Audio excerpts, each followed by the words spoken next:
Broadway ਤੁਹਾਡੇ विदेश जाਣ ਦੇ ਸੁਪਨਿਆਂ ਨੂੰ ਦੇਵੇਗਾ ਹਕੀਕਤ ਦੀ ਉਡਾਨ। नमस्कार दोस्तों, मैं अमरजीत ब्रॉडवे इमिग्रेशन सर्विसेज से लगातार कोशिश होती है इस चैनल के ज़रिए कनाडा स्टडी वीज़ा को लेके रेगुलर अपडेट्स इन्फॉर्मेशन आपको देते रहे। इस समय जिस तरह के ट्रेंड सितंबर इनटेक में देखने को मिले, जिसमें बहुत सारा रिफ्यूज़ल भी देखने को मिला, बहुत सारी रिक्वायरमेंट्स चेंज हुई, बहुत सारा सिस्टम कनाडा का बदलाव हुआ दिख रहा है, तो इसके बीच में आपको कैसा प्रोफाइल चाहिए या कनाडा को कैसा प्रोफाइल चाहिए जिस पे आप वीज़ा हासिल कर सकते हैं।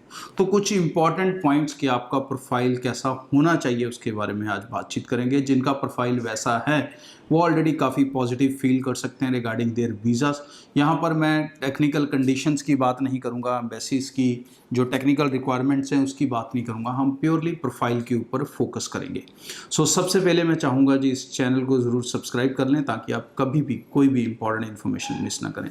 तो आज की डेट में अगर आप कनाडा का वीज़ा सोचना चाहते हैं और ख़ासकर अब जो बच्चे रीअप्लाई कर रहे हैं या वो जनवरी इनटेक को टारगेट करके चल रहे हैं, तो वो अपने प्रोफाइल्स को ये वीडियोज़ के थ्रू क्रॉस चेक कर सकते हैं। तो सबसे पहले हम 10+2 स्टूडेंट की बात करेंगे। तो 10+2 स्टूडेंट सबसे पहले इंपॉर्टेंट क्या है उसका पासिंग ईयर। प्रेफरेबली जो पासिंग ईयर है वो 2020 होना चाहिए। 2020 से कम है तो आप हाई रिस्क पे हैं, 2020 या उससे ऊपर है तो आप लो रिस्क पे हैं। 2020 पास आउट हैं तो 2022 तक आपको जस्टिफाई करना पड़ेगा। 21 पास आउट हैं तो बिना जस्टिफिकेशन के भी आप अपनी फाइल्स को सबमिट कर सकते हैं। 10+2 स्टूडेंट हैं, अगर आप कॉमर्स, नॉन मेडिकल, मेडिकल हैं तो बहुत अच्छी बात है, और अगर आर्ट्स में भी आपके साथ इकोनॉमिक्स या बिजनेस या मैथमेटिक्स जैसे सब्जेक्ट थे, साइकोलॉजी जैसे सब्जेक्ट थे तो बहुत अच्छी बात है। बट अगर आपका आर्ट्स, हिस्ट्री, पॉलिटिकल साइंस ऐसी चीज़ों के साथ था तो थोड़ा सा वरीड होने वाली ज़रूर बात है। तो प्रोफाइल्स में स्ट्रीम वाइज इट्स फाइन। अब आती हैं आपकी परसेंटेज। तो परसेंटेज अलग अलग होती हैं बच्चों की, किसी के 70, किसी के 80, बट प्रेफरेबली शुड बी 60। तो 60% कोशिश करें कि ज़रूर हों आपके पास, यही आपको वीज़ा दिलाएंगे। लेकिन कनाडा के अंदर 60 ओवरऑल की मैं बात नहीं कर रहा। यहाँ ओवरऑल परसेंटेज उतना मैटर नहीं करता जितना आपका इंडिविजुअल सब्जेक्ट का स्कोर मैटर करता है। तो अगर आप 10+2 स्टूडेंट हैं तो आपका ईच सब्जेक्ट का स्कोर मैटर करेगा, और ख़ास करके जो 3 कोर सब्जेक्ट होते हैं आपके उनका ज़्यादा मैटर करेगा। फॉर एग्जांपल नॉन मेडिकल वालों के फिज़िक्स, केमिस्ट्री, मैथमेटिक्स, इसी तरह से मेडिकल वालों के बायो, फिज़िक्स, केमिस्ट्री, कॉमर्स वालों के अकाउंट्स, बिजनेस, इकोनॉमिक्स, इसी तरह से आर्ट्स वालों के अपने 3 मेजर होते हैं। तो मेजर सब्जेक्ट्स का जो स्कोर है दोस्तों वो 60 अबव या 60 हो या 60 के बिल्कुल आसपास हो तो आप बहुत ज़्यादा होप कर सकते हैं कि आपका वीज़ा रिजेक्ट नहीं होगा। उसके बाद भी अगर किसी कारण से रिजेक्ट होता है तो 110% वो रिवर्सेबल डिसीजन है, मतलब वो वीज़ा में बदल सकता है अगर उस फाइल पे अच्छे से काम किया जाए। मतलब अगर कोई रिफ्यूज्ड भी है सितंबर में तो वो स्टिल अपना वीज़ा होप कर सकता है।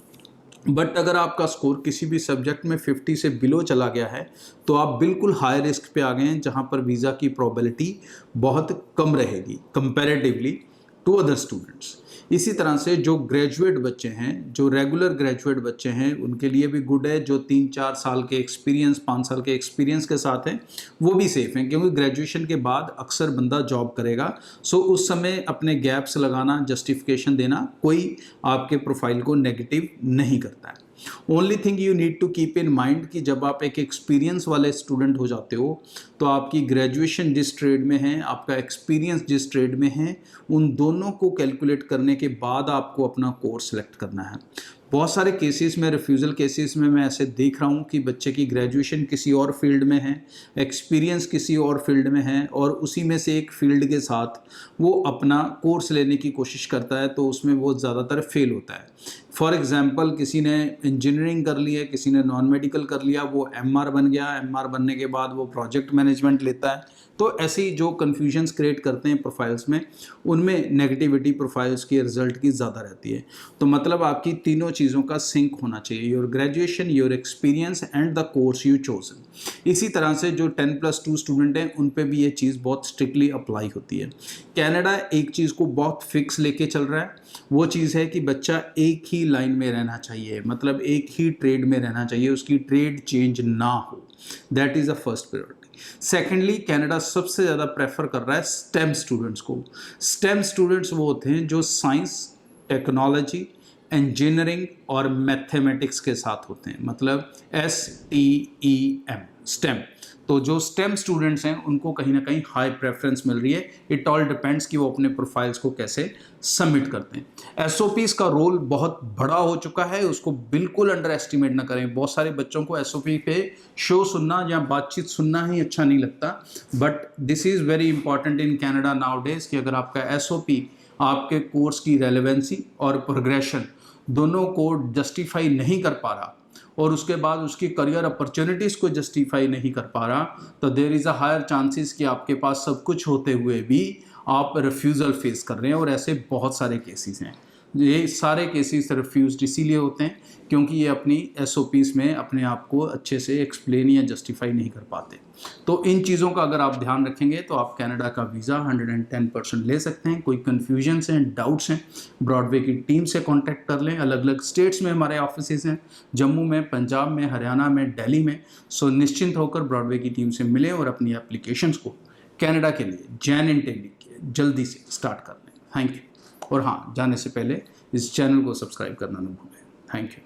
ब्रॉडवे ਤੁਹਾਡੇ ਵਿਦੇਸ਼ ਜਾਣ ਦੇ ਸੁਪਨਿਆਂ ਨੂੰ ਦੇਵੇਗਾ ਹਕੀਕਤ ਦੀ ਉਡਾਨ।